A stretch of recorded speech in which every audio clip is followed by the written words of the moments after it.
You can now watch The Good Word with Goodwill on Yahoo Sports Network, our first ever streaming TV channel. Yahoo Sports Network is available to stream on fast services. It's also streaming live 24/7 on Yahoo Sports.tv, where you can catch all the shows on your phone or your browser.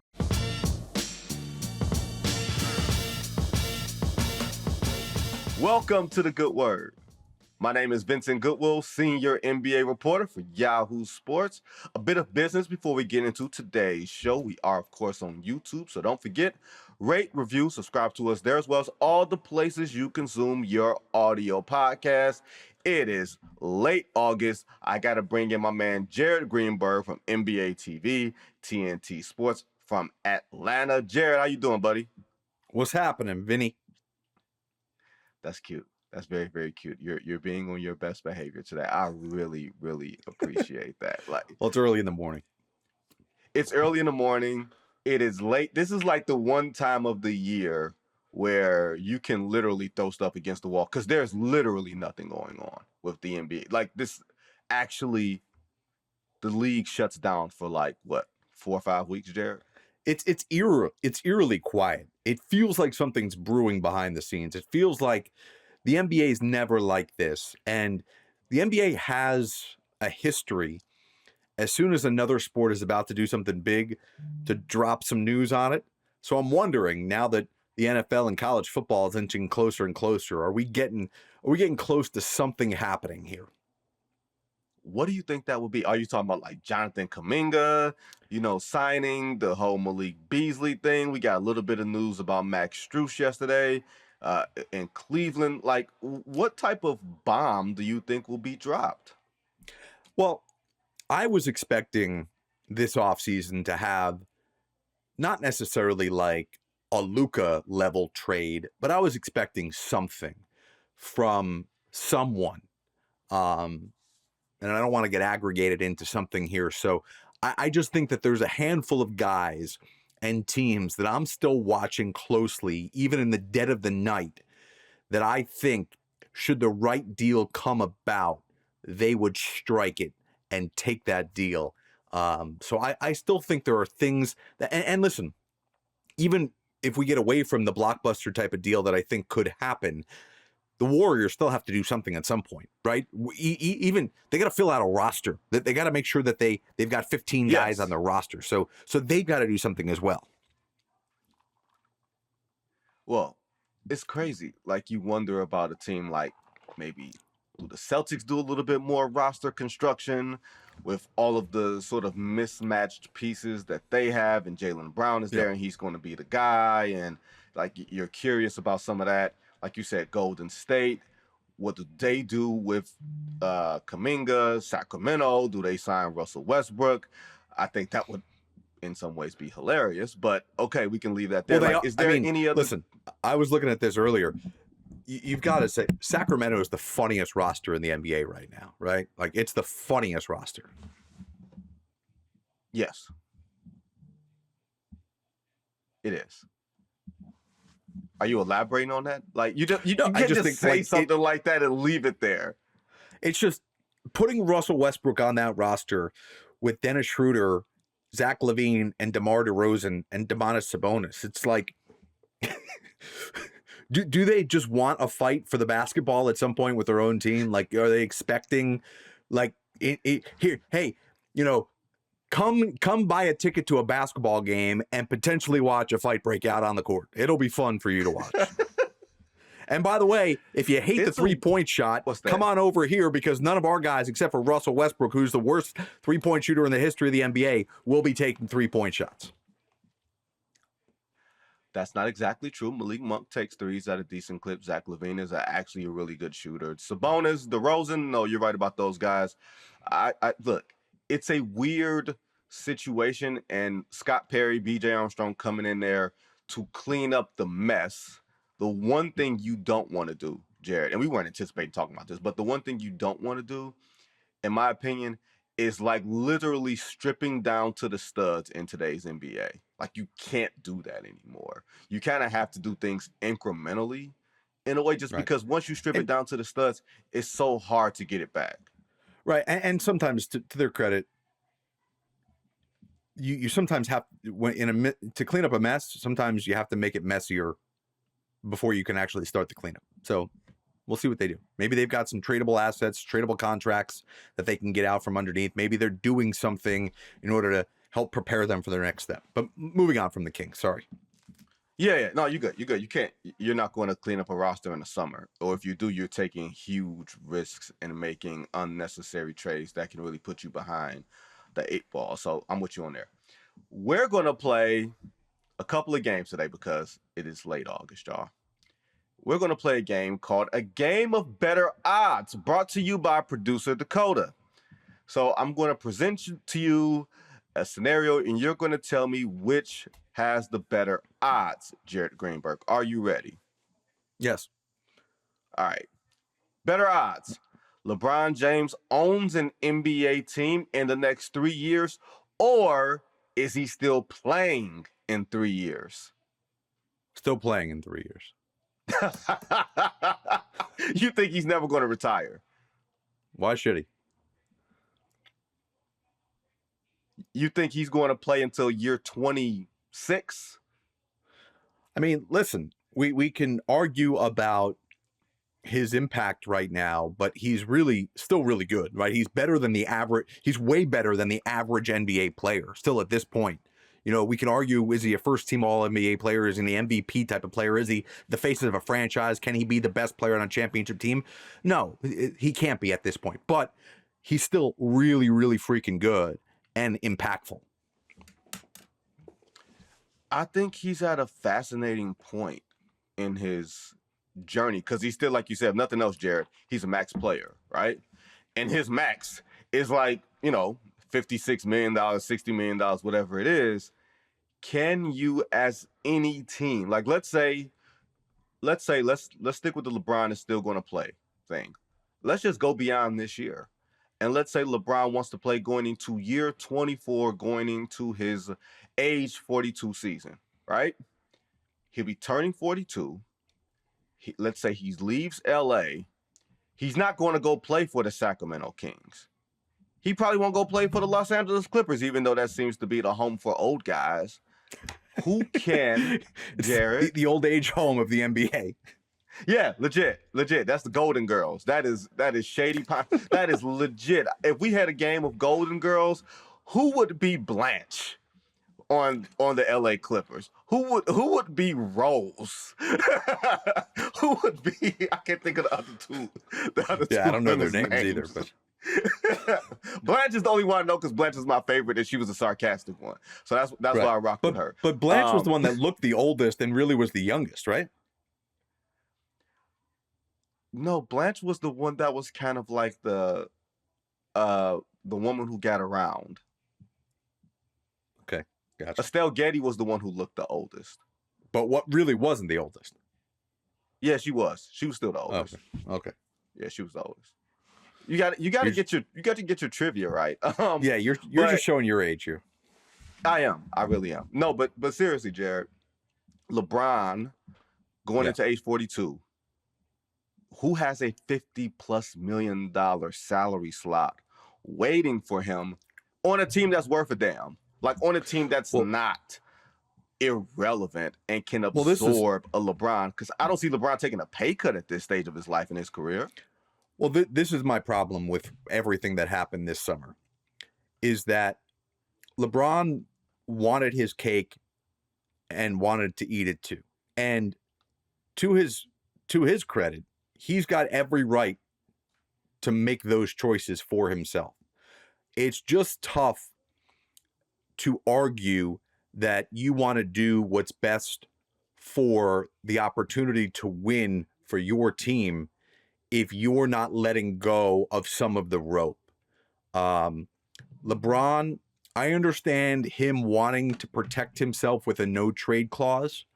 I don't necessarily, and listen, it's not my money, and maybe he's doing it for the sake of the players union, right? And good for him for protecting that resource that they have. But LeBron could have signed essentially with any team had he agreed to forego this year on his contract and become a free agent, and then signed a minimum deal with someone. But whether it was a player union thing, whether it was an ego thing, whether it was a financial decision that, again, not our business, he elected to stay on the pay structure that kept him locked into only being on the Lakers at this point. Well, yeah. Well, here's the thing. It's two things. For one, LeBron being in LA and being a Laker means a lot of different things beyond where he is right now. And I don't think maybe even taking a trade back to the Cleveland Cavaliers does anything exponentially greater for him at this point. Like, okay, let's say this, Jared. You grew up in the New York area. Mhm. If you were LeBron, would you have said, hey, send me to the Knicks? I want to go play with Jalen Brunson and those guys, and maybe we can get to the NBA Finals, and I don't have to carry as heavy of a load in theory. Or let me go to the Cavaliers, and me and Donovan Mitchell can be 1 and 1A, and we can figure some stuff out if someone like that were to happen. Or would you rather stay in Los Angeles, be a Laker where nobody leaves the Lakers? If you think about it, Magic retired a Laker, Jerry West retired a Laker, Kobe Bryant Dwight retired Howard a Laker, left. Will Chamberlain. Like all those guys retired as Lakers because being a Laker means something on the back end of your career. Dwight Howard left. LeBron ain't leaving the Lakers right now, like maybe next year, but I don't see him leaving. Like, let me ask you this, Jared. Was that one of those things that you was talking about in the intro that you were being very coy about? Are you surprised that LeBron James is still a Los Angeles Laker? No, because here, so I just want to, before no, I'm not still surprised because of this. You said something. For him to be traded to one of those teams, right? Let's say Cleveland, which was the one that was talked so much about. Cleveland would have had to have, listen, they still would have had a very good roster, but they would have destroyed what they're building in order to acquire him, right? And Yes. I think LeBron understood that. But what I think the other part of the argument that you're not making here, that I think I want to make very clear, is that LeBron had the opportunity. And again, I'm fine with him not choosing this opportunity, but I just want to put it out there because I don't think it's been made clear to people enough that LeBron had the opportunity this summer to be a free agent and sign wherever he wanted. And what people continue to put the asterisk on is, well, teams didn't have that $50 million slot on their roster due to the salary cap restraints. Yes, that is true. But LeBron could have signed for the minimum with whomever he wanted. He didn't want to sign for the minimum. He did not want to give away his no trade clause. All those things are fine. That's acceptable. But don't then be confused as to why he's still a Laker. Because if you now opt in, which he did, and has that no trade clause, the only way for him to be traded at the salary number that he's currently making is to rip apart a team he would go to in order to acquire him, which then leaves him in a precarious situation once again, because isn't any better than playing with Luka Doncic, a top 5 player in the league, right? Like going to play in Cleveland at home, the friendly confines with Donovan Mitchell is not a better situation on the surface than playing with Luka Doncic in LA.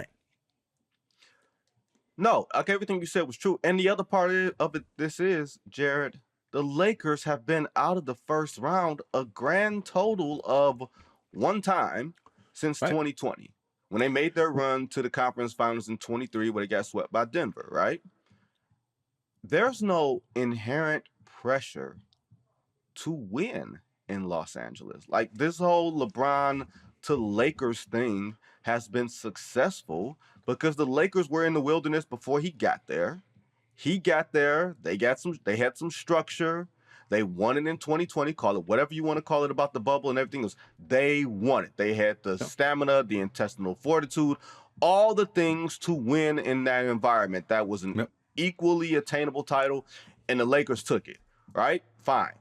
Since that point, though, there have been one playoff series win, and nobody's looking at LeBron and saying, LeBron, you're underachieving, or the Lakers should be trying to get rid of you, or this whole thing has been a failure. So no, there's not going to be any inherent pressure like there would be. Your point aside, your point is well taken. But the whole thing about going to any of those aforementioned places like I named would produce an inordinate amount of pressure that someone at 40, soon to be 41 years old, doesn't need to be dealing with at this point. And you're right, Jared. Let's be clear, because I wanted to save this last point for last. Your first point for last. Jared, you know good and hell well, LeBron James is not going to take a $50 million pay cut under any circumstances. Maybe I don't just think it's a bad look for the union. It's a bad look for him. Like Fine. I remember. I remember this. I remember this is like cross culture thing. I remember when Kevin Durant first got a Nike shoe. And he like, I want my Nike shoe to be affordable to kids. And I think the shoe was like $90 or something like that. And then a couple of years later, it wound up jumping to the strata of every other Nike shoe, signature shoe at the time. And someone said, well, Kevin, why didn't you said you wanted your shoe to be affordable for kids and blah, blah, blah. And he said something along the lines of, respectfully, I'm not a $90 player. Same thing applies to LeBron. He's not a minimum level player. You can't do that in this labor style NBA. Even though it's not free, free and controlled and everything else, it is legit. LeBron James cannot take less because that sets a standard in all of the wrong ways. He took pay cuts at certain stages of his career. And since he got back to Cleveland, if I remember correctly, when he got back to Cleveland the second time in 2014, that man has never taken a dime less than was on the table for what he's done for the league, for what he has carried for franchises and everything else. We can dispute a lot of different things. That man don't need to take anything less. So you take everything on the front end and you can whine and groan about it on the back end. And he has earned all of that. And he has every right to do everything you're saying. And there is nothing wrong with him doing that, except when you bring in the argument of, are you willing to win at any and all cost? Are championships at this stage the end all be all? And if it's not, again, okay, you're right. You've earned it. You're arguably the greatest player of all time. Certainly a top 2, at very worst, top 3 player to ever play the game. You've earned everything you've just said. But fine. Let's just acknowledge then we're not doing anything and everything to win at all costs. That's it. Well, remember, this is the man that told everybody on one of those behind the scenes things that he thought winning in 2016 made him the greatest player of all time. Everything after that has been gravy in his book. It ain't in mine, but in his book, that's what it is. So winning championships in his mind is not going to be the end all be all. It just adds to what he thinks is an unassailable resume. And he doesn't have to make sacrifices as he sees it. I think there is a middle ground that you can take. I don't think it has to be you take $56 million or you take 1.2. I think that's wholly unrealistic. I think there is a middle ground if he were to become a free agent. Would there have been a number somewhere in between that a team could have afforded him at, and that he could have taken and been okay with taking at a $30 million deal for whatever it is. Right. And that having been, let's back this up. Free agency as we know it is dead. Can we just agree on that, Jared? Free agency as we think of it today, with salary cap space and guys having the free will to go wherever they want because they can make enough money and fit cleanly into a team's salary cap space in July, that's dead. That no longer exists. And it's not just for LeBron James, it's for any type A level player that is not on a rookie contract going into unrestricted free agent. Do you not agree with that? Yeah.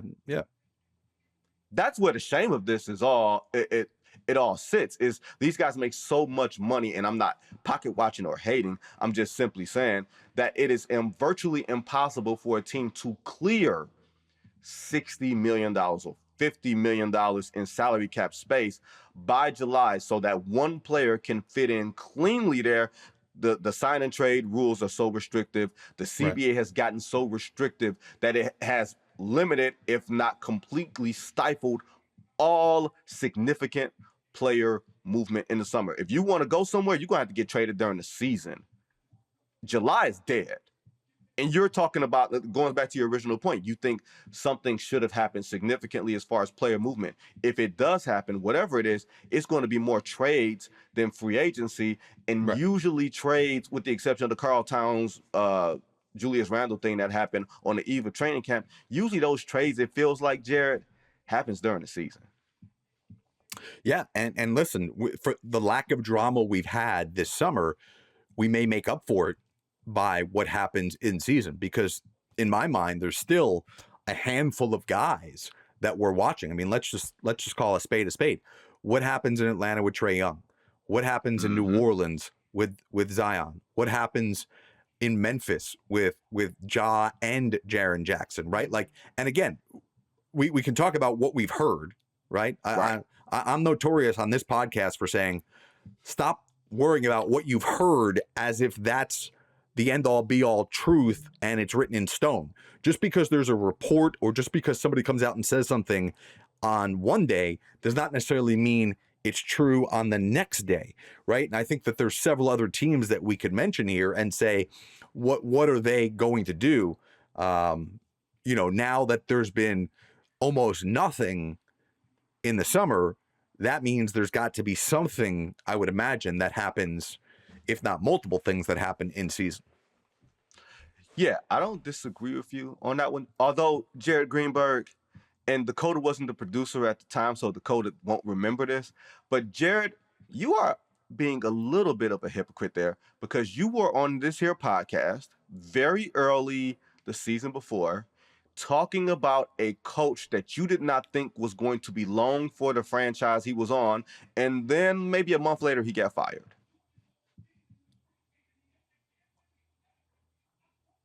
Would you like to fill me in? Okay, y'all. Jared is acting. No, I've got a lot going on in my life. I don't remember everything I've said on your podcast. Jared Greenberg came on this podcast, ladies and gentlemen, and said, y'all, I don't think Mr. Griffin is long for the Milwaukee Bucks. Right. And then like a couple of weeks later, he got fired. So then he's like, well, don't worry about what you heard, when you came on here and talked about what you heard. No. I'm sorry. Let me clarify that. When an executive or a report comes out and says something definitely will not or cannot happen, to me, that's a trigger to, you know what, it might happen. You could be right. No, we have look. This conversation. I'm not saying to ignore credible reports. Exactly. I would hope not. You're talking to a reporter here. Thank you, Jared. Now, the second part of this. What is the better odds, Jared Greenberg? Yep. Stephen Curry plays for another franchise, or he wins a 5th NBA title? He wins a 5th NBA title. Absolutely. Yeah, I mean, and this to me is the most intriguing one for this offseason. I think this is why this summer is so fascinating, that the Warriors have stood pat, right? Like, we're all anticipating, I think universally, what we all think happens is there's some sort of resolve to Jonathan Kuminga. Now, we can argue as to like what resolve that is, but there's some sort of resolve, and then as soon as that gets settled, they can figure out how to mechanically sign Al Horford, right? So that those two things are going to work hand in hand. The Warriors are going to figure out whether they have Jonathan Kuminga or whether they don't have him, and ultimately, with or without him, they're going to figure out a way to get Al Horford. Okay, they've still got like 17 more roster spots they're going to fill after that. And this organization, I've been around them a lot. You've been around them a lot. On and off the record, there is one language they speak. Do everything at all costs to protect and win for Steph Curry. He has given this organization so much. They have given him so much.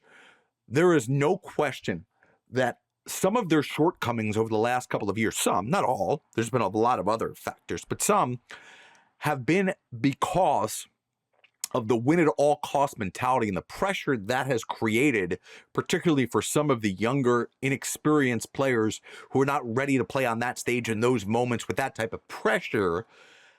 And it has resulted in underwhelming performances. They realize more than ever now out there in the Bay Area that the window is as close to being shut as it's ever been. They acquired Jimmy Butler.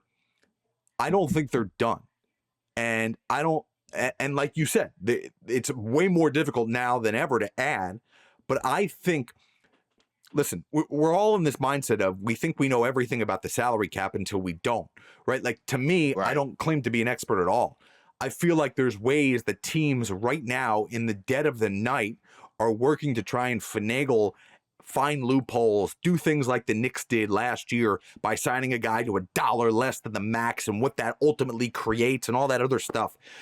The Warriors are going to do everything they can this upcoming season, and however many more that they have with Steph Curry, to put themselves in a position to win a championship.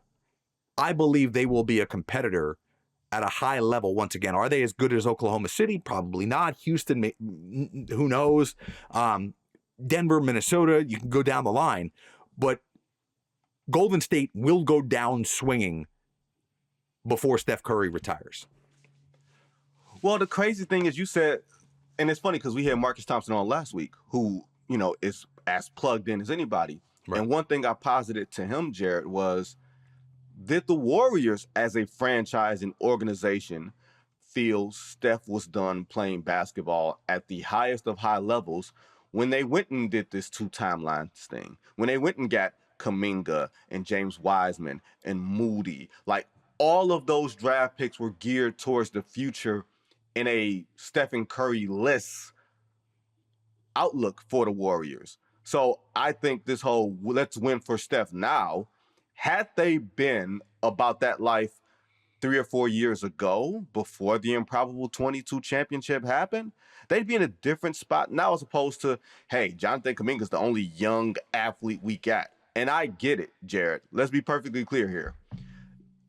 Back in the NBA we grew up watching, older teams won, right?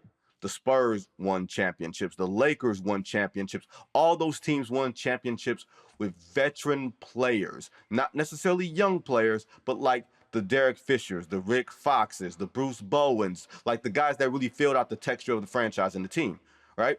Now, when you look around, it's young. This is a young man's game, Jared. Yeah. When you not just Oklahoma City, not just Indiana, but the Denver Nuggets of the year before, the Celtics had just enough youth and experience to go with what they had. Jrue Holiday, clearly an older player. Kristaps Porzingis turning 30, but Tatum and Brown and a lot of those other players were on the younger side. I don't know if you can compete, with just older dudes. With, let's add Al Horford, let's get Gary Payton II back, let's bring in Steph Curry. Like, all of those guys are on the other side of 30. I get why, if for no other reason, you just need a young body with young legs to help propel you in the meantime. I just don't know if this strategy was employed a little too late, Jared. If you're going to go all in, they should have been going all in with Steph before 22. It seems like they've taken that strategy since winning as opposed to before winning. No, I think that they just swung and missed. Let's call it what it is, right? They thought James Wiseman was going to be a stud. They thought Jonathan Kuminga was going to be a stud. They thought Moses Moody would fit perfectly in with what they were trying to do, and he's shown flashes, but never consistently enough. Listen, whether you want to blame the players themselves who got drafted who weren't good enough, whether you want to blame the coaching staff for A, not developing them well enough, or B, not playing them enough, or whether you want to blame the organization for just drafting the wrong guys, it didn't work out.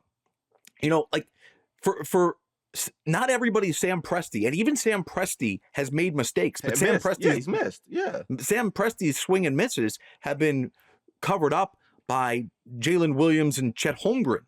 And Cason Wallace to a certain extent, and some others. But Bob Myers and Mike Dunleavy, to a certain extent, they swung and missed with these guys. And it didn't mesh with what Steve Kerr was trying to do.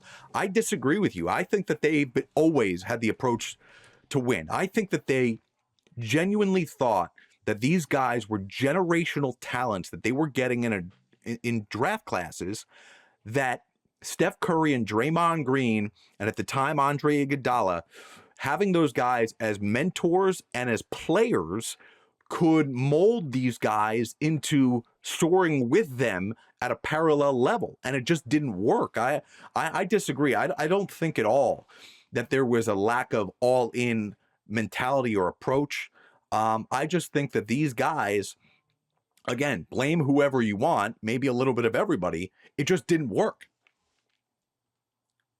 Well, you say you disagree with me, and that's why you're wrong.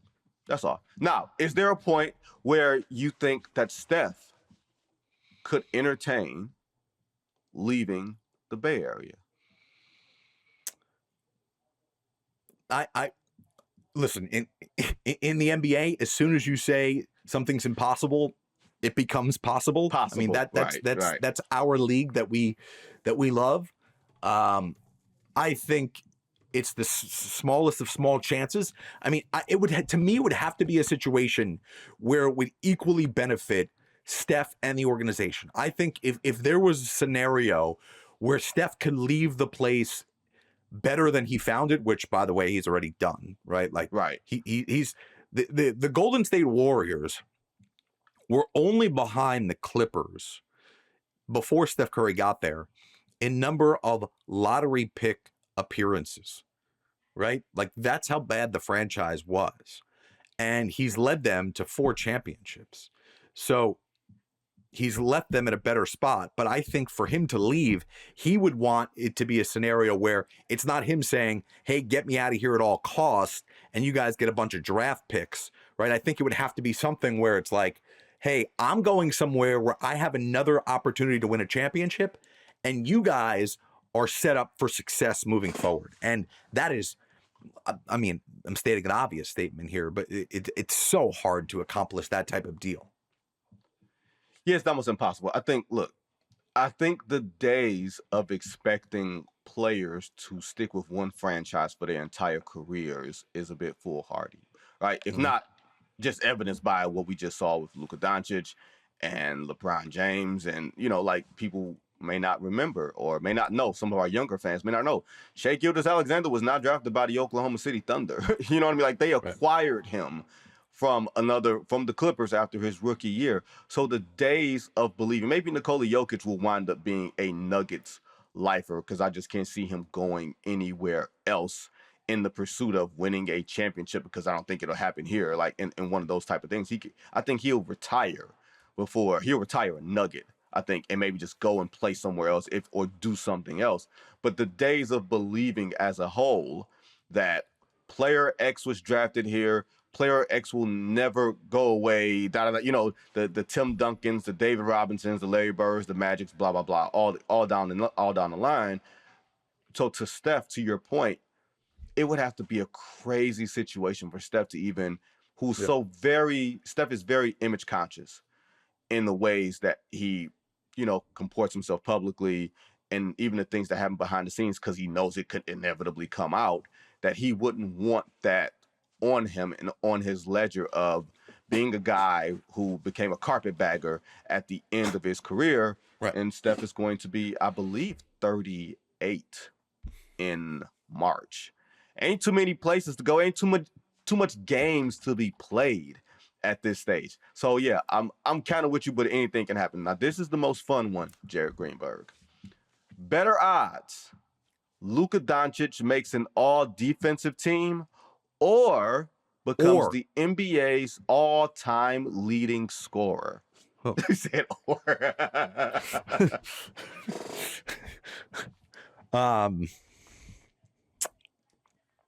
Wow. Yeah, I mean, like, you like where, that? where, That's a good where one. is he?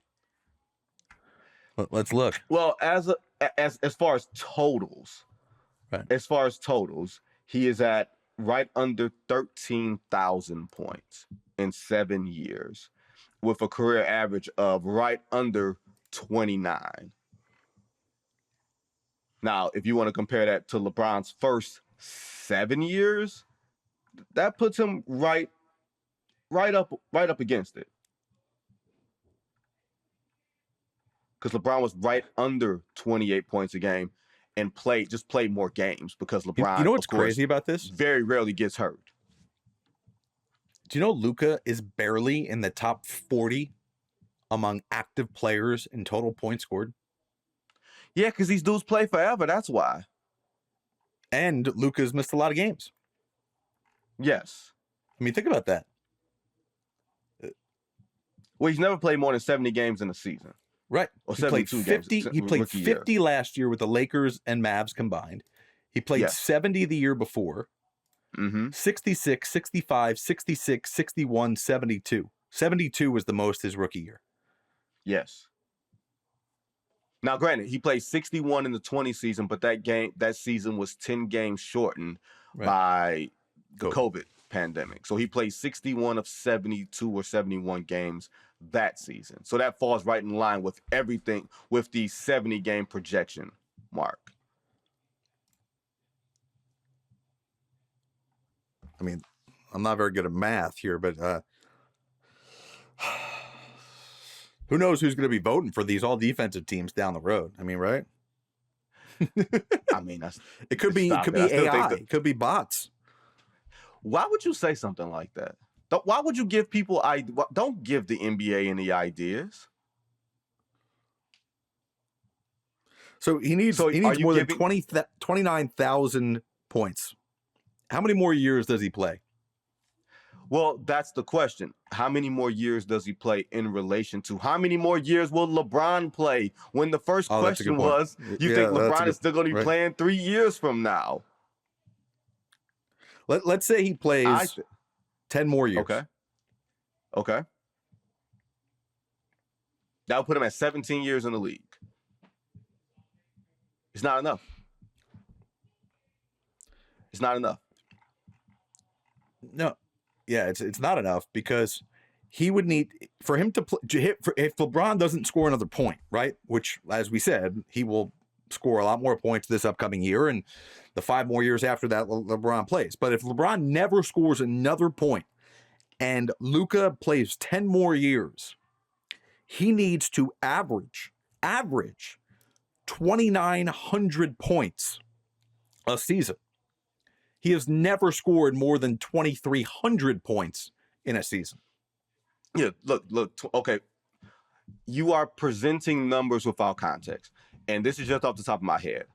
2,900 points is on the doorstep of 3,000. I think the last person to score 3,000 points in a season, correct me if I'm wrong, is Michael Jordan in '87 when he averaged 37 points a game. And the Bulls, I think, won 37 games or something like that. And he never came close to a number like that. I think he averaged maybe 35 the next year or whatever it was. Let's add your context. That is a crazy amount of number.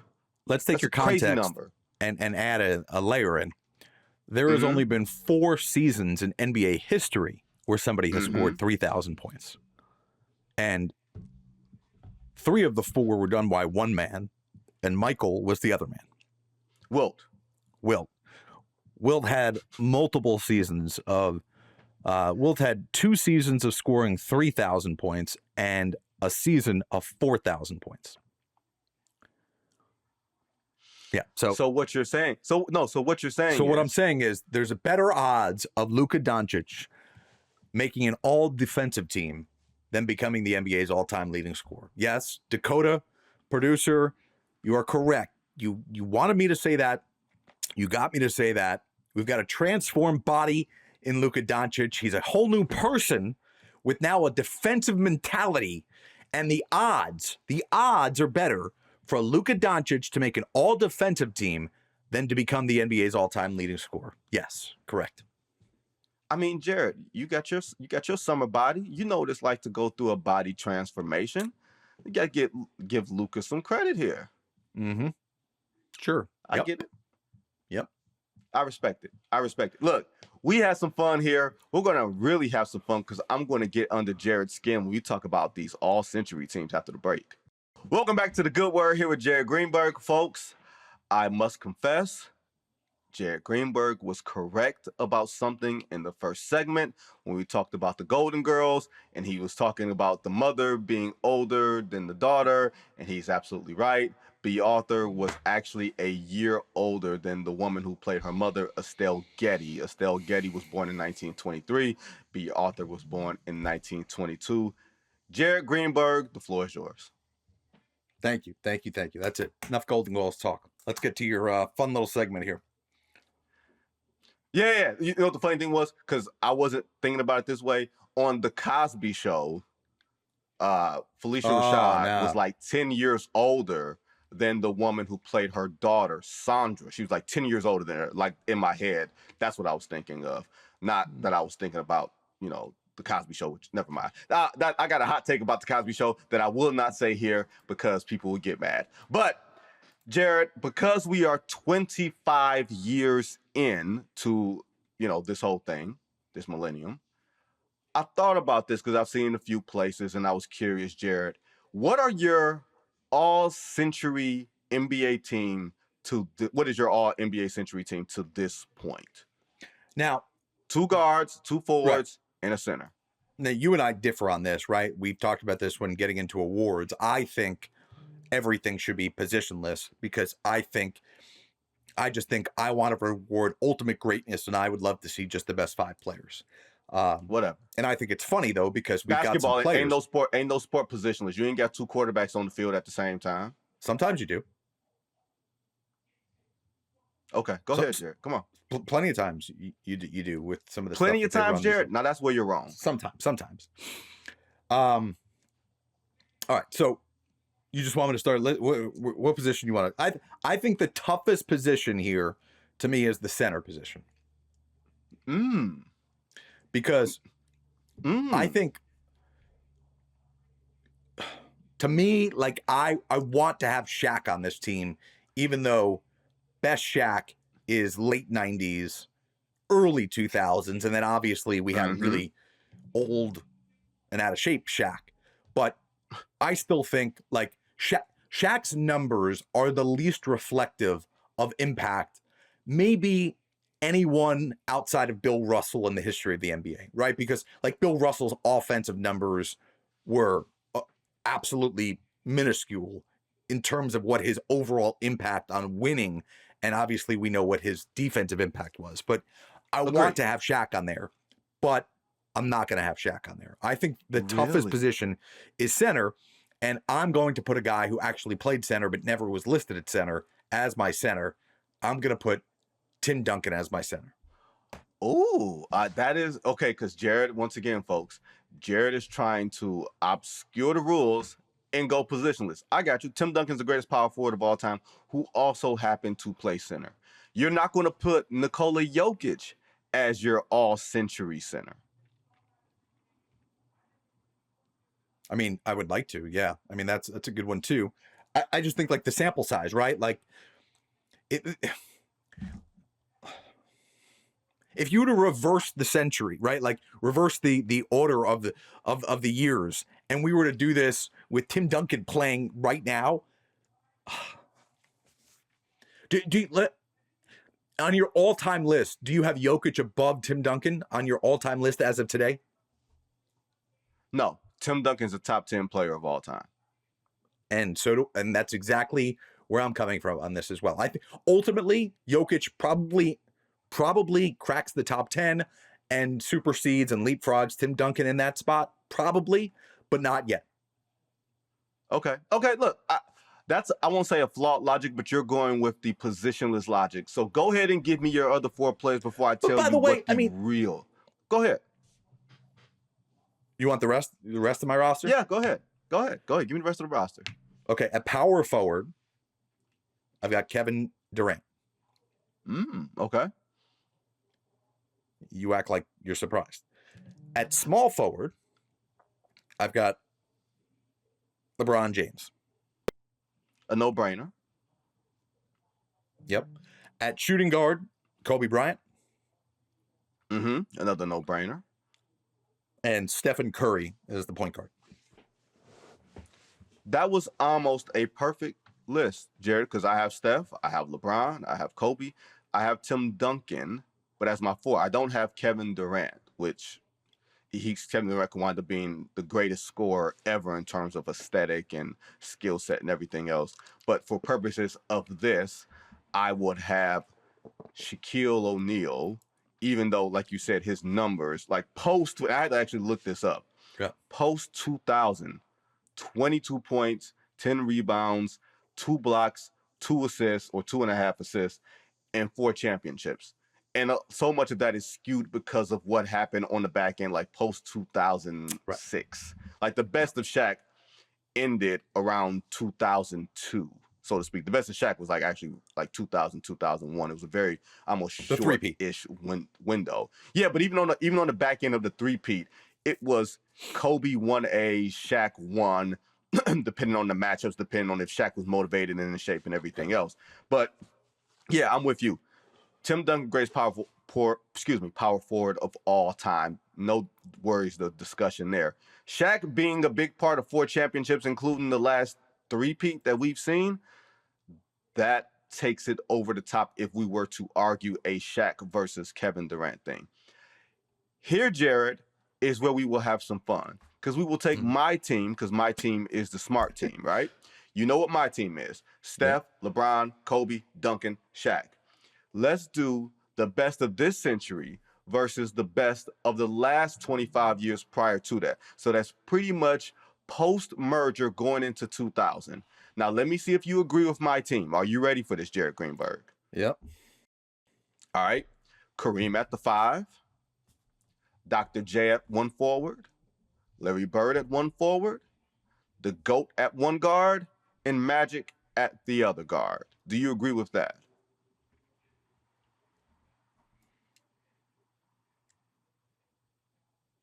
From 1975 to 2000.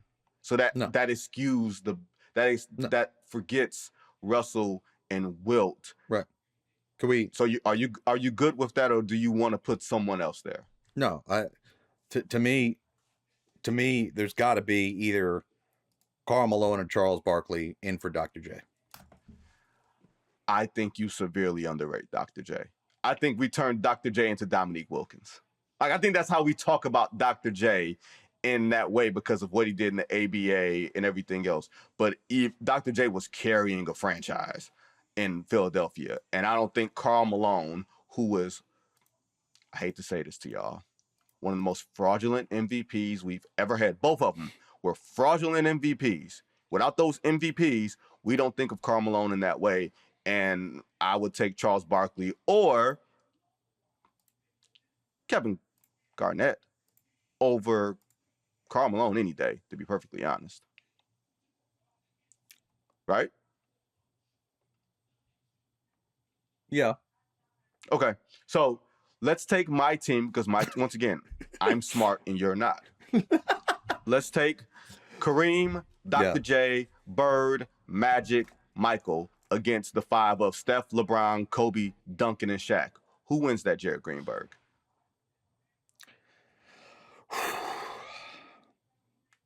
Best player on the court's going to be Michael, right? Yes. So that's 1 for them. Yes. For the young guy, for the old guys. For the old guys. Magic versus Steph. I'm taking Steph. You're insane. But go ahead. You're insane. You are totally insane. LeBron, Bird. I'm taking LeBron. That's an argument. Tim Duncan against Dr. J. You kidding? Tim Duncan. I'm with you on that. I'm with you on that one. I'm with you on that. And Shaq Kareem, I think, is one of the great debates I've had in my head for a long time when I get bored and have nothing to do, because like Kareem's numbers knock him out of the park. And I don't know defensively. I mean, Shaq's feet work were so good, but could they keep up with Kareem? Probably not. But on the other end, like Kareem didn't have the frame to keep up with Shaq's No, he didn't. physicality. No, he didn't. No, he didn't. It would have looked like, and this is by no means to denigrate Kareem Abdul-Jabbar defensively, but remember what Shaquille O'Neal did to Dikembe Mutombo in 2001? Yeah, when absolutely. Deep was God bless his soul, was the defensive player of the year, and every Shaq highlight was Shaq putting his elbow into Mutombo's midsection and him like literally it was like he was stopping himself from throwing up because like whatever and his Mutombo's lunch a guy was that had a big frame. Like, I'm with you. I'm with you. I think we severely underrate what Kareem would do to Shaq on the other end of the floor. No question. No question. Because Shaq really wasn't about defending unless he had to. Right. And Kareem would give him a long and hard day. I think Larry Bird would give LeBron James a long and hard day on both ends of the floor. Okay, see, this is you don't get it. You don't get the mastery of the Bird, man. Larry Bird is legit everything LeBron James is except for an exceptional runner and jumper. Okay. He's comparable of a shooter, comparable as a passer, a team defender, a smart player. Like, I'm surprised, Jared. You got to stick up. You got to stick up for you guys. I'm not predictable like that, Vinny. I think the athleticism wins out. I think the strength, the pure dominance, I think LeBron wear him out. And if that's the case, why isn't Steph just not being backed down into oblivion and baby hooked to death Magic would have to chase Steph around the court, and that would absolutely gas him. Magic never once had to guard someone like Steph Curry. Never. Nobody's ever had to guard anyone like Steph. Correct. Like Steph is one of one. Correct. It'd be a point where they'd be like, "Hey, Michael, you got to guard Steph." Correct. Which now means either Magic or Bird is guarding Kobe. Yeah, that's a tough one. That's a hard day. But nobody's guarding Michael. Correct. And nobody's guarding Irvin. LeBron could. So LeBron's guarding who? Magic. Nah. Magic's like physically like girthier, like just the best way to put it. But yeah, I think it's a fun exercise because when we think of the so who top you got? What squad you got? I might and here's the thing, we're taking the best, not the aggregate of it. We're not taking totality of career. We're taking the best of Kareem, the best of Bird, best of blah blah blah, all those guys. I think the swing matchup could be Tim Duncan and Dr. J. But not because Dr. J. Which, by the way, I think the majority of the people listening to this, and God bless every single one of you out there on this great August afternoon for listening to this. But I guarantee you, most of them, I don't care how old you are, agrees with me. And no offense, I love Dr. J. He's not on this list. He should not be on this list. But if he is, he's getting his butt kicked by Tim Duncan, a top 10 player. Dr. J is not a top 10 player. You are severely underrating Dr. J. Go look up some of those numbers and go Jared, just do me this favor while we are talking, and I will filibuster this while you go look this up. I want you to look at his numbers are great. Dr. J's numbers. I get it. I think you think of him as being Dominique Wilkins, as that's no disrespect to Dominique Wilkins. I think you think of him as just a runner, jumper, elite athlete. Like not to get super nerdy, the win shares per 48 for Dr. J back then were abnormally high because he did a job of carrying a franchise. He just ran up against Magic and Kareem until he got Moses. And when he got Moses, they swept the Lakers' asses up out of there.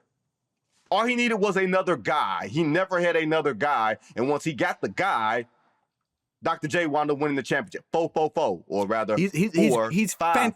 Listen, by me saying he's not a top 10 player, is he a top 15 player? Probably. He's a top 15 player of all time.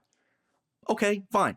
Tim Duncan is a top 10 player, greatest player to ever play his position. But you'd rather have Karl Malone on that list. Malone or Barkley? Yeah. You're wrong. You're wrong. Anyway, Jared, my man, I really appreciate you because we are just having fun here in August. So I will see you. I guess I'll see you soon. Jared Greenberg, TNT Sports, NBA TV. I'll see you somewhere. Somewhere. You'll see me. Yeah, maybe. Well, that, ladies and gentlemen, is Jared Greenberg. Thanks so much for his time. Thanks to producer Dakota. What? Would you let me finish? Thanks to producer Dakota, who does all the work behind the scenes on this show. I'll be back next week for another episode of The Good Word. Until then, everybody be safe. You don't have to agree, but you have to click subscribe. Debate lives here. Yahoo Sports is where the conversation starts. Bring your takes to the comments.